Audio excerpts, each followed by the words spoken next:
Hey everybody, what's going on? So we're back out here with the power box that we built. Just want to update you on some of the changes we made.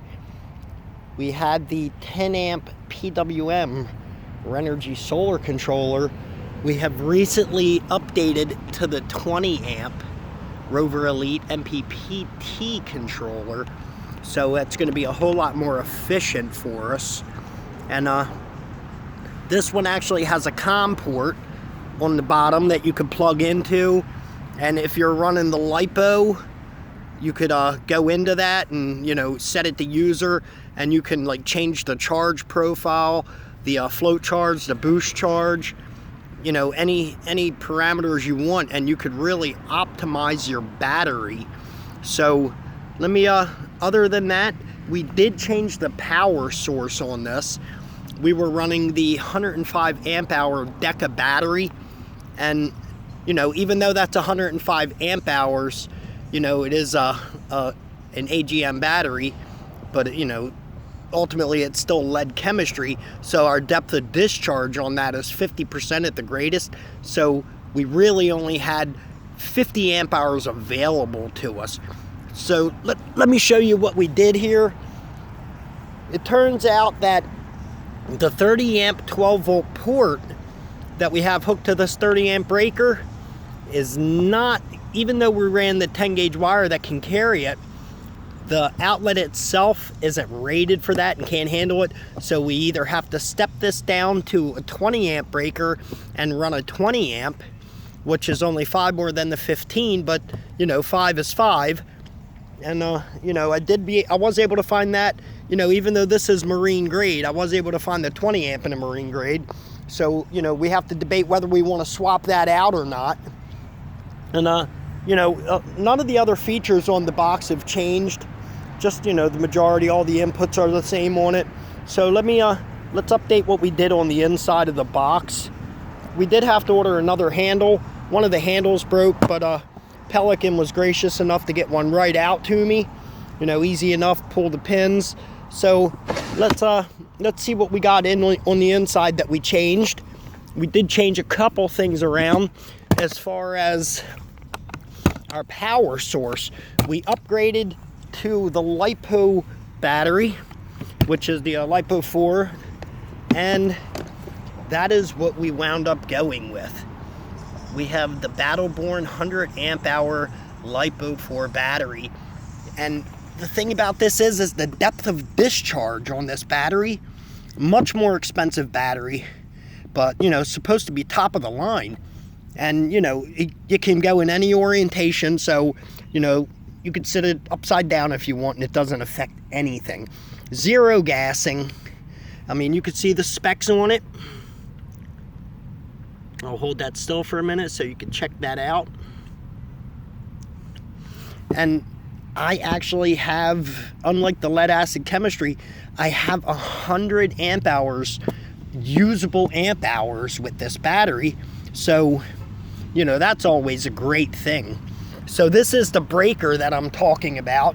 You can see it down here on the bottom. It's a 30 amp that feeds this outlet that we're going to have to change out this reset breaker to a 20 amp if we want to change this to a 20 amp. And again, it's only 5 more amps, but 15 amp to 20 amp, I guess that's considerable difference. We don't have to downgrade the wire for that. We'll still keep the 10 gauge wire for that, because it can it can carry up to the 30 amps. All the other outlets I might have failed to mention are fused accordingly. For the 2 3 amp USB outlets and the switch, I'm running a 10 amp fuse. For the 15 amp auxiliary port, we are running a 15 amp fuse, and we're fused over here to where we carry over into this junction box that carries the LED meter, the light, and the switch for the LED meter that's on the front. So we can power the box up the same. None of that has changed. So we really just wired in the new controller. This controller does have a temperature sensor also that is adjacent to the battery. It kind of senses the temperature like we discussed, and that helps, you know, the charger determine how it wants to charge the battery. So we're going to lock this back down. Everything else is still functioning exactly the same. I'm going to try to hook the solar up, but we do have a lot of overcast today. I mean, the box still works with the LiPo. That's how they shipped it. I haven't charged it. It's at 13.3. I do notice that, and this one says 13.2, and the charger says 13.3. So I want to think this meter isn't quite as accurate. You know, maybe because, you know, it goes through 2 jumper boxes before it gets to this power meter. So, you know, maybe there's some power loss there, you know, in the travel. But let's see if we can't. The light still works, everything still works.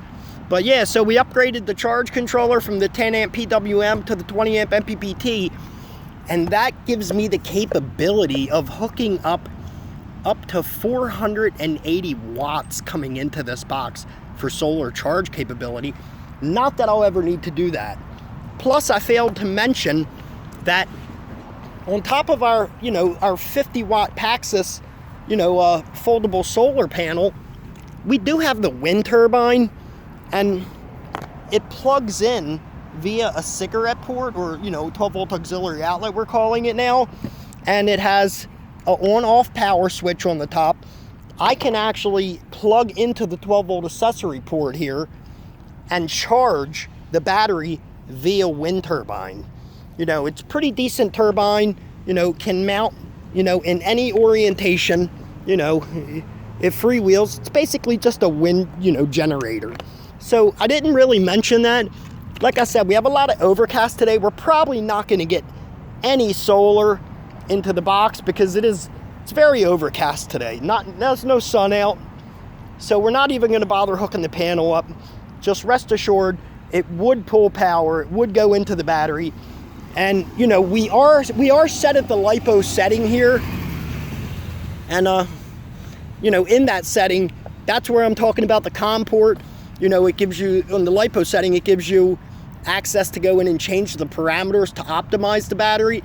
Not so much, and, you know, also between a 12 and a 24 volt battery, it gives you that option. Not so much with your gel chemistry and your sealed lead acid, or, you know, any of those, or AGM. But so that's what we did, and that's our issue with the top, trying to figure that out still. So, you know, it's coming along, but I guess it's a work in progress. Okay, there are the updates and the upgrades, and I will keep you informed, and hopefully we get a nice day, maybe some wind, some sun. We could come back out here and maybe test a wind turbine, see what kind of amps it's going to put in. I've yet to be able to test it. We don't have much wind down here.